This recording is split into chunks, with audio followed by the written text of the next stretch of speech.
El siguiente tema es quizás el más complejo de todos los de la psiquiatría y por eso conviene no complicarse mucho la vida con él. Se trata de los trastornos de la personalidad. Es uno de los diagnósticos más difíciles de hacer en psiquiatría. Para diagnosticar un trastorno de personalidad hay que tener mucha información del paciente. Para empezar, hay que recordar que un trastorno de personalidad es una forma estable de comportarse que apareció ya en su adolescencia y le ha acompañado durante toda su vida. Por tanto, tenemos que tener muchos datos que nos aseguren esa estabilidad temporal.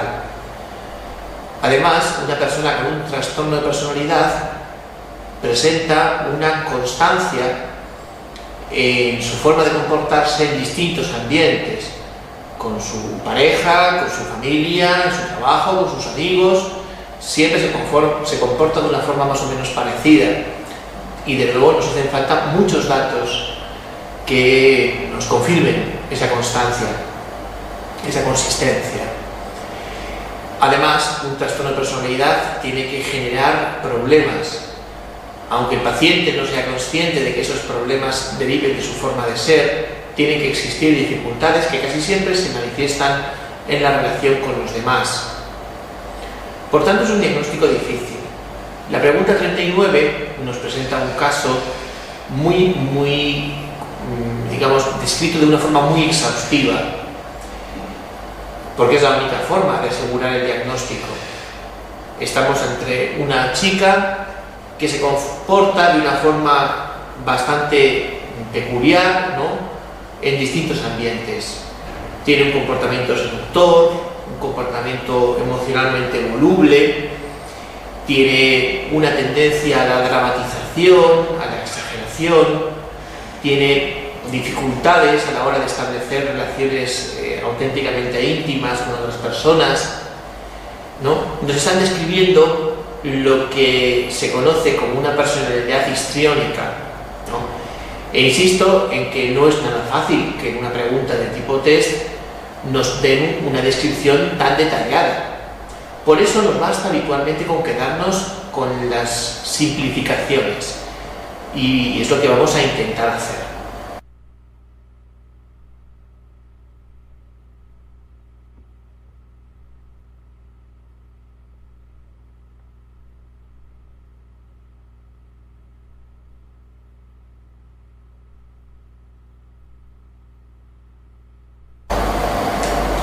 Vamos a separar los trastornos de personalidad en tres grupos, ¿no?, que por otro lado es lo que hace la DSM.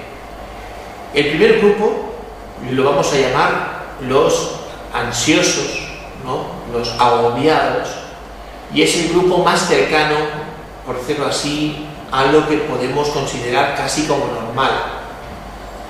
Incluye tres tipos: los obsesivos, los dependientes y los evitativos. Un obsesivo es una persona muy preocupada por tenerlo todo muy controlado, ¿no? Es una persona, por tanto, muy ordenada, muy puntual, muy detallista, y eso no es malo. Lo malo es ser demasiado, hasta tal punto de que, por ejemplo, eres tan detallista, tan meticuloso, que nunca das por acabadas las tareas. Eres una persona tan necesitada de ordenar las cosas que nunca empiezas a funcionar. Te cuesta mucho trabajar con otras personas porque eres muy rígido, muy poco flexible. Ser un poco obsesivo no está mal, pero ser muy obsesivo puede ser un infierno para los que te rodean, porque intentas imponerles tu forma de funcionar. En principio, lo que desde luego en la pregunta 40 queda claro es que nada más lejos de un obsesivo que el dramatismo, justo lo contrario. Hipercontrolado también en lo emocional, muy frío, ¿no?, muy poco expresivo. Seguro que todos conocemos a algún obsesivo, alguna persona con este estilo de comportamiento, insisto, porque si no es demasiado exacerbado, pues puede ser hasta adaptativo en algunos ambientes, ¿no? Dependiente sería el segundo tipo de personalidad, y seguro que también conocemos a algunas personas dependientes, porque la persona dependiente lo que le cuesta muchísimo es tomar decisiones, vive continuamente con la sensación de miedo, de inseguridad y por tanto busca un protector, un tutor. Y esto supone un riesgo, el riesgo de implicarse en relaciones sadomasoquistas en las que la otra persona abuse de él y de alguna manera le llegue a exigir determinadas renuncias o comportamientos. El dependiente es un tipo muy conocido también. Y el evitativo sería el gran tímido, esa persona con una autoestima muy bajita, que realmente se autocuestiona continuamente, que piensa que los demás se dan cuenta de sus carencias, que al mismo tiempo le gusta estar con los demás, le gusta estar con la gente, pero que se retrae mucho, que apenas habla, que no da su opinión, que permanece en un segundo plano por el miedo a que los demás se den cuenta de sus carencias, o al menos de lo que él vive como carencias. Todos tenemos a un amigo fuertemente obsesivo, a una persona más o menos dependiente a nuestro alrededor y conocemos seguro a alguna persona extremadamente tímida, extremadamente evitativa. Estos, insisto, serían los más cercanos a la normalidad.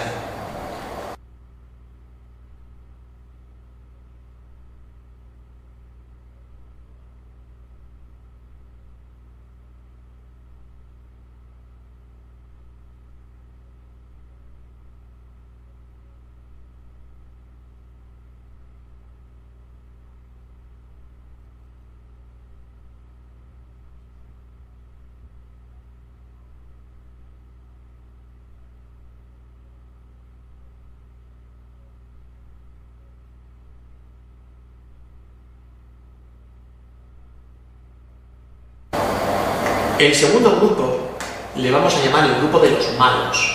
Es decir, si el grupo anterior eran personas que conocemos, ¿no?, a nuestro alrededor, este es el grupo de personas que no tendríamos que conocer. Es decir, que más valiera que no conozcamos. En principio, los vamos a separar a su vez en dos subgrupos, los malos y los muy malos. Dentro del grupo de los malos, es decir, gente que se complica mucho la vida y que te la complica a ti, fundamentalmente porque son muy maduros, muy inestables, tendríamos por un lado el histriónico y por otro lado el límite o borderline. El histriónico, que veíamos en el caso clínico del principio, es la variante, por decirlo así, más activa, más, por decirlo así, eficaz a la hora de conseguir precisamente lo que busca, que es captar la atención de los demás, ser el centro, ¿no?, de sus vidas y exigirles una serie de comportamientos, ¿no? El histriónico, ¿qué usa? Usa el dramatismo, la seducción, la exageración, para conseguir eso, ser el centro de atención. Aunque luego, cuando lo logra, es una persona que no es capaz de ofrecer una intimidad, de ofrecer una relación de calidad, y va poco a poco quemando sus relaciones sociales y viéndose rechazada por las demás personas. El límite es la versión no eficaz, es decir, también necesita que los demás le presten atención, pero no sabe cómo hacerlo y se autorregula mucho peor. El límite produce miedo por sus reacciones impulsivas, miedo porque es impredecible, porque pasa del blanco al negro de una forma velocísima. Es una persona que puede presentar prácticamente cualquier tipo de síntoma psiquiátrico en respuesta a situaciones en las que se siente defraudado, frustrado, se siente desprotegido, y puede tener síntomas depresivos, ansiosos, psicóticos, abuso de sustancias, problemas de alimentación, incluso psicosis. Síntomas breves, muy intensos, pero breves, que producen un intenso miedo, eso sí, en los que le rodean. Si el histriónico tardaba años en ir quemando a sus conocidos, el límite tarda muy poquito tiempo en verse cada vez más aislado, porque la gente se va retirando, ¿no? El trastorno límite es la estrella de los trastornos de personalidad en psiquiatría. Es el trastorno que más veremos en urgencias por las autolesiones, por las intoxicaciones, por los episodios psicóticos breves, el que veremos con más frecuencia ingresado, el que más fármacos va a recibir para el control de todo ese repertorio de síntomas psiquiátricos que pueden aparecer en un momento dado. Llega a haber hasta unidades específicas de tratamiento de trastornos borderline o límites, psicoterapias específicas, la psicoterapia cognitivo-dialéctica es realmente la estrella actual, donde más investigación se está haciendo. Algunos psiquiatras llegan a decir que en realidad estos no son trastornos de personalidad, son trastornos mentales, pero oficialmente está incluido en la DSM como trastorno borderline y en la CIE-10 como trastorno emocionalmente inestable, ¿no? En principio, insisto, es uno de los trastornos más estudiados, y una de las cosas que aparece de forma muy repetida en todos los libros es la asociación estadística que nos figura en la pregunta número 41, la asociación estadística entre trastorno límite y abuso sexual en la infancia, ¿no? Este es un tema que hay que leerlo con cuidado porque evidentemente son pacientes muy sugestionables, pacientes en los que es fácil hacer crecer falsos recuerdos sobre posibles abusos, y bueno, pues es un tema complicado pero que está muy de moda. Si el trastorno límite y el trastorno histriónico son los trastornos, digamos, menos malos, los muy malos son el antisocial y el narcisista. De nuevo, dos caras del mismo problema, la cara activa y la cara pasiva.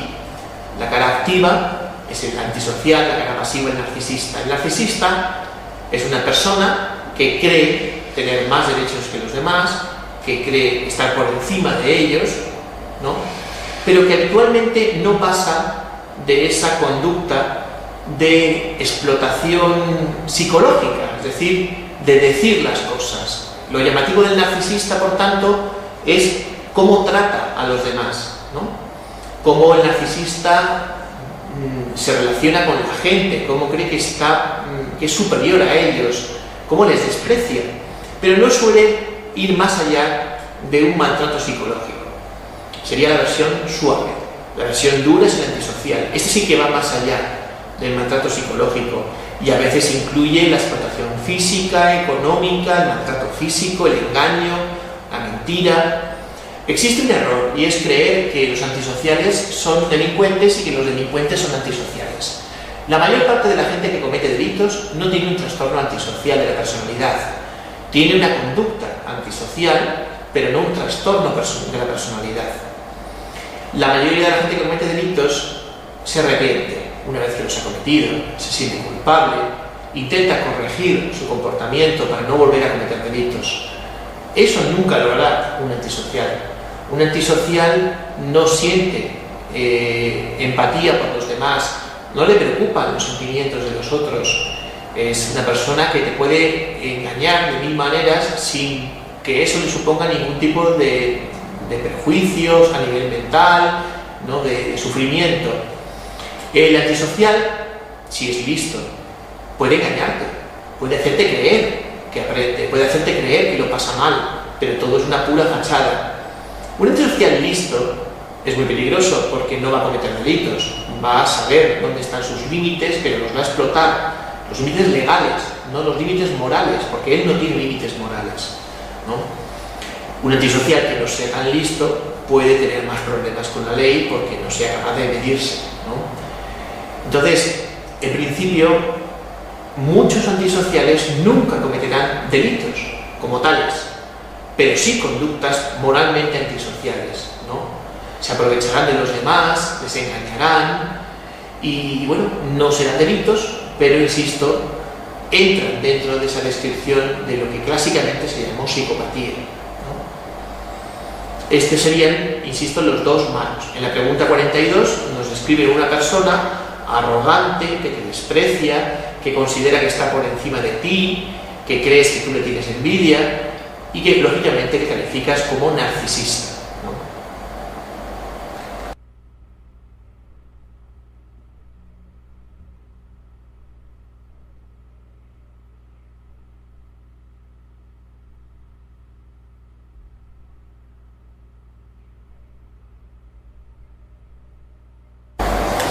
El último grupo es el grupo de los raros.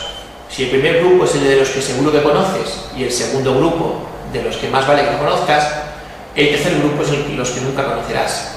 Gente aislada, gente que vive en su mundo, que no se relaciona apenas y que por tanto va a ser excepcional que habitualmente tú puedas conocer. El paranoide, el esquizoide y el esquizotípico.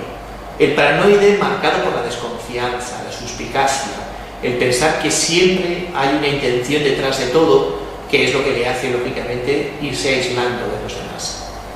El esquizoide es más espectacular. Aquí es la ausencia de interés, ¿no? Al esquizoide no le preocupan las relaciones personales, no le interesan. Tiene un mundo muy pobre, con muy poquitos intereses, en donde no se incluyen las demás personas, ¿no? Y permanece, por tanto, aislado desde siempre, ¿no? El paranoide se fue aislando poco a poco, pero este ha permanecido aislado desde su adolescencia. Y el esquizotípico es el extravagante por excelencia. Es tan extravagante que a veces te da la sensación de que es casi un esquizofrénico. De hecho, en la CIE-10, el trastorno esquizotípico se considera una forma latente de esquizofrenia, pero en la DSM no. En la DSM se considera un trastorno de la personalidad. Lo extravagante es su forma de vestirse, su forma de hablar, los intereses que le gustan, cosas paranormales, alternativas, mágicas, la forma en la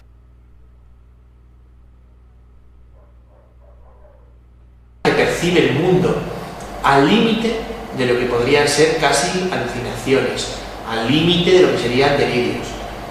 Encontraremos a los esquizotípicos probablemente en grupos marginales, a veces incluso en sectas, ¿no? En actividades muy peculiares, y aún así serán siempre los más peculiares de ese grupo peculiar, ¿no? Es muy poco probable que estos tres trastornos realmente vayan a psiquiatría si no les pasa otra cosa. Y evidentemente lo que les puede pasar con mayor probabilidad es que desarrollen algún tipo de psicosis, ¿no? Pero si no es porque tengan algún tipo de psicosis sobreañadida, desde luego estas personas no van a ir.